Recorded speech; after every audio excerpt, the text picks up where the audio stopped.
बापू सभागार में एक कार्यक्रम रखा गया था और देवी जी उसमें गाई ईश्वर अल्लाह सब एक समान। भारतीय जनता पार्टी का कार्यक्रम रखा गया था और भारतीय जनता पार्टी के माननीय सांसद साहब, पूर्व सांसद साहब, सह मंत्री साहब साथ में थे और देवी जी को माफ़ी तक मांगना पड़ा कि ईश्वर अल्लाह जो एक समान उन्होंने शब्द कहा उसको लेकर के। सर, कलाकारों के लिए कहीं ना कहीं ये निंदनीय बात है। क्या नीतीश कुमार जी फिर से पलटने वाले हैं? क्योंकि नेशनल चर्चा बना हुआ है कि नीतीश कुमार जी फिर से आरजेडी के खेमे में जा सकते हैं। क्या कुछ है सर? विशेष रूप से सर आप ही बता सकते हैं, क्योंकि उस पार्टी के मुख्य रूप से आप कहीं ना कहीं शुभचिंतक हैं। और भोजपुरी कहीं ना कहीं हमारा 8वीं अनुसूची को लेकर बहुत दिनों से प्रयास कर रही है कि भोजपुरी का जो भाषा जो हमारा भोजपुरी है वो 8वीं अनुसूची में जारी हो। कलाकार भी साथ में है, साथ में सर दोनों आदमी आज के समय में बिहार पर कहीं ना कहीं आप लोगों की सरकार भी है, केंद्र में भी सरकार है, बिहार में भी सरकार है। तो सर हमारी भोजपुरी कब तक 8वीं सूची में जारी हो जाएगा? अभी हमारे साथ विनय बिहारी सर हैं और साथ में वीरेंद्र नारायण यादव सर हैं और बहुत गहरा चिंता का विषय बना हुआ है और कुछ यहाँ पर मंथन किया जा रहा है। क्यों चिंता किया जा रहा है? तो 2025 में इलेक्शन है और इलेक्शन का भव्य तैयारी है। सारी चीज़ों को लेकर बात करेंगे, लेकिन सबसे पहले सर स्वागत है, कैसे हैं? आपका भी स्वागत है, लेकिन हम लोग इस बात के लिए नहीं आए हैं जी। हम लोग यहाँ आए कि आज माननीय मनमोहन जी जो स्वर्गवासी हो गए 92 साल की उम्र में, तो एक तरह से उनके बारे में और उन्होंने क्या क्या देश के लिए किया इस बारे में भी बातचीत कर रहे थे और एक तरह से एक शोक सभा भी समझ लीजिए कि 10 साल 2004 से 2014 तक जो प्रधानमंत्री के पद को संभाले तो आज वो नहीं रहे और उन्होंने बहुत अपना योगदान दिया, बहुत ईमानदारी से अपना काम किया। तो उसके लिए भी हमारे अभिभावक हैं, गार्जियन हैं और मैं इन्हीं के पास आया था। बिल्कुल सर, दोनों आदमी दो पार्टी से हैं तो कहीं ना कहीं ये लगता है कि गहरा कोई मंथन चल रहा है या फिर कुछ नया सोच का विचार हो रहा है या सोचा जा रहा है कुछ ऐसा कि 2025 में कुछ ऐसा रंग खिले जो पूरा बिहार वासी देखें। देखिए, वो तो हम लोग चाहेंगे ही कि बिहार का भला हो, बिहार का कल्याण हो और जो आबादी है हमारी 13 करोड़, इस आबादी को विकास की ओर ले जाने में जो नीतीश कुमार जी का योगदान है उसको भी सराहा जाएगा और नीतीश कुमार जी और जो अभी गठबंधन जो है उस गठबंधन के हिसाब से फिर से बिहार को एक बार और नीतीश कुमार जी के देखरेख में जो एक हम लोग योजनाबद्ध तरीके से आगे बढ़ने का प्रयास कर रहे हैं, मुझे लगता है उसमें भी सफलता मिलेगी। बिल्कुल सर, एक कलाकार भी हैं, हमेशा से कलाकारों के लिए खड़े रहते हैं। पिछले दिनों बापू सभागार में एक कार्यक्रम रखा गया था और देवी जी उसमें गाई ईश्वर अल्लाह सब एक समान। भारतीय जनता पार्टी का कार्यक्रम रखा गया था और भारतीय जनता पार्टी के माननीय सांसद साहब, पूर्व सांसद साहब, सह मंत्री साहब साथ में थे और देवी जी को माफ़ी तक मांगना पड़ा कि ईश्वर अल्लाह जो एक समान उन्होंने शब्द कहा उसको लेकर के। सर, कलाकारों के लिए कहीं ना कहीं ये निंदनीय बात है। क्या कुछ कहेंगे सर? देखिए, एक बात बताता हूँ, ये गीत जो है आज का नहीं है जी और ये महात्मा गांधी जी से भी संबंध रखता है ये लाइन जी। तो उनके कहने का मतलब कुछ और होगा जी। और हम लोग भी बोलते हैं कि आदमी अपने अपने तरीके से अपने अपने धर्म को देखता है और धर्म क्या है? रास्ता है जिस पे इंसान को चलना होता है। तो अब राम रहीम ईश्वर अल्लाह है ना, अब जो ईश्वर को जिस नाम से पूजता है, जिस नाम से उनको समझता है, उस नाम से उसको बोलना होता है। हम कलाकार हैं तो जिस तरह का गाना बनता है उस तरह का गीत कभी स्टेज पर हम लोग को कोई बोलता है तो गाते हैं। तो मुझे नहीं लगता है कि एक कलाकार की भावनाओं को उसके हिसाब से ही देखी जाए तो ज़्यादा अच्छी बात होगी। जी, लेकिन सर कहीं ना कहीं कलाकार हमेशा से हर वो कार्यक्रम में उपस्थित रहते हैं जिससे कि पार्टी हो या फिर कोई कार्यक्रम हो उसका मतलब उजागर हो या फिर उसमें अच्छा संदेश जाए। लेकिन सर एक कलाकार को जिस प्रकार से माफ़ी तक मंगवाया गया, कहीं ना कहीं ये तो निंदनीय है। अब मुझे इतनी बातों की जानकारी नहीं है, लेकिन इस गीत को लता मंगेशकर जी ने भी गाया है। तो अब क्या कहेंगे इसको?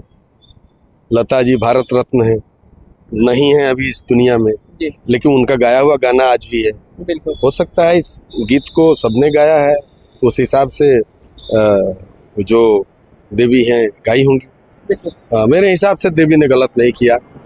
हमेशा से सर कलाकारों के लिए आप खड़े रहते हैं और कलाकारों के लिए आवाज उठाते हैं, तो कहीं ना कहीं ये कलाकार का एक बात है, तो इसलिए मैं आपसे ये सवाल किया कि कहीं ना सर कलाकार तो कहीं ना कहीं शर्मिंदगा महसूस कर रहे होंगे कि जिस प्रकार से सभी को जोड़ने का बात हो रहा है और मुझे माफी तक मंगाया जा रहा है। अब किस परिवेश में क्या बात बोली जाती है, अब उसके हिसाब से भी कुछ बातें होती है, लेकिन ये गीत है और इस गीत को सब कलाकार गाते हैं और जिन्हें हम सरस्वती कहते हैं, लता मंगेशकर जी को, उन्होंने इस गीत को गाया है ना। इसलिए इस गीत के प्रति किसी तरह की भावनाओं को अलग स्वरूप देना मेरे हिसाब से बहुत अच्छी बात नहीं होगी। जी सर, स्वागत है, कैसे हैं? ठीक है, ठीक है। 2025 का सर कुछ मंथन हो रहा है क्या? नहीं अरे हम लोग एक ही लौरिया, जहाँ से लौरिया विधानसभा ना, ये जहाँ से विधायक होते हैं, लंबे दौर में विधायक रहे हैं, कलाकार रहे हैं, हम शिक्षक रहे हैं। कलाकार और शिक्षक का रिश्ता होता है। भोजपुरी प्रदेश में हम दोनों आदमी भोजपुरी प्रेमी हैं, भोजपुरी के संगीत के बड़े कलाकार हैं, इनका सम्मान है हम लोगों के मन में। हम लोग दोनों आदमी मिल गए, आपसी निजी बात और कला संस्कृति के क्षेत्र में हम लोग बात कर रहे थे, भाषा पर बात कर रहे थे। और आदरणीय मनमोहन सिंह जी नहीं रहे, उस पर भी हम लोग आपस में उनकी उपलब्धियों पर चर्चा कर रहे थे, दुख व्यक्त कर रहे थे, शोक व्यक्त कर रहे थे। और राजनीति तो जो दोनों आदमी हम लोग विधान पार्षद हैं और विधायक हैं, तो उसमें कुछ राजनीति की बातों का सहज भाव से आ जाना ये कोई अस्वाभाविक बात नहीं है, तो सहज रूप में हो जाता है। सर, आपने कलाकार कहा और भोजपुरी कहीं ना कहीं हमारा 8वीं अनुसूची को लेकर बहुत दिनों से प्रयास कर रही है कि भोजपुरी का जो भाषा जो हमारा भोजपुरी है वो 8वीं अनुसूची में जारी हो। कलाकार भी साथ में है, साथ में सर दोनों आदमी आज के समय में बिहार पर कहीं ना कहीं आप लोगों की सरकार भी है, केंद्र में भी सरकार है, बिहार में भी सरकार है, तो सर हमारी भोजपुरी कब तक 8वीं सूची में जारी हो जाएगा? देखिए, बिहार सरकार ने विधानसभा और विधान परिषद से 8वीं अनुसूची में भोजपुरी को शामिल करने के लिए प्रस्ताव भेज दिया है। हम लोग पुनः हमारी बात हुई है विधानसभा अध्यक्ष से, मैंने एक दिन उनसे आग्रह किया था कि पुनः एक बार स्मार पत्र केंद्र सरकार को लिखा जाए। हम लोग दोनों आदमी इस पर बात किए हैं, पुनः केंद्र के जो संबद्ध मंत्री हैं उनसे भी बात करेंगे और भोजपुरी भी 8वीं सूची में शामिल होगी। उसका कारण है कि भोजपुरी क्षेत्र में जब आज़ादी की लड़ाई लड़ी जा रही थी तो भोजपुरी क्षेत्र के कलाकार और बटोहिया और फिरंगिया के माध्यम से जन जागरण का काम और राष्ट्रीय भावना जगाने का काम भोजपुरी भाषा ने किया है और उसको 8वीं अनुसूची में शामिल किया जाना चाहिए। यह बनारस से लेकर और सोनपुर तक का जो बड़ा क्षेत्र है, यह कई दृष्टियों से इसका बड़ा महत्व है और इसकी भाषा को सम्मान केंद्र सरकार देगी, ऐसी बात हम लोग सोचते हैं। बिल्कुल सर, चलते चलते एक लास्ट सवाल, क्या नीतीश कुमार जी फिर से पलटने वाले हैं? क्योंकि नेशनल चर्चा बना हुआ है कि नीतीश कुमार जी फिर से आरजेडी के खेमे में जा सकते हैं, क्या कुछ है सर? विशेष रूप से सर आप ही बता सकते हैं, क्योंकि उस पार्टी के मुख्य रूप से आप कहीं ना कहीं शुभचिंतक हैं। इस बात में कोई आधार नहीं है, ये सब आप लोगों का मैन्युफैक्चर्ड सब योजना है सर। हम लोगों का कोई योजना नहीं है, कोई बात नहीं है, ऐसी कोई बात नहीं है, कहीं से कोई बात नहीं है। और बिहार की जनता भी इस बात को समझ रही है और नीतीश जी इस पर तो 1000 बार बोल चुके हैं, कह चुके हैं सारी परिस्थितियां। और बिहार के विकास के लिए अभी जो जिस तरह की सरकार चल रही है, इस सरकार का हमारे कलाकार भाई ने बताया आपको कि 13 करोड़ की जनता के हित में यह है और जनता ने अभी उपचुनाव में इसका उदाहरण भी प्रस्तुत किया और उसी तरह का परिणाम 25 में भी आएगा, एकदम निश्चित है, हम लोग मान के चल रहे हैं। सर चलते चलते कुछ कहना चाहेंगे?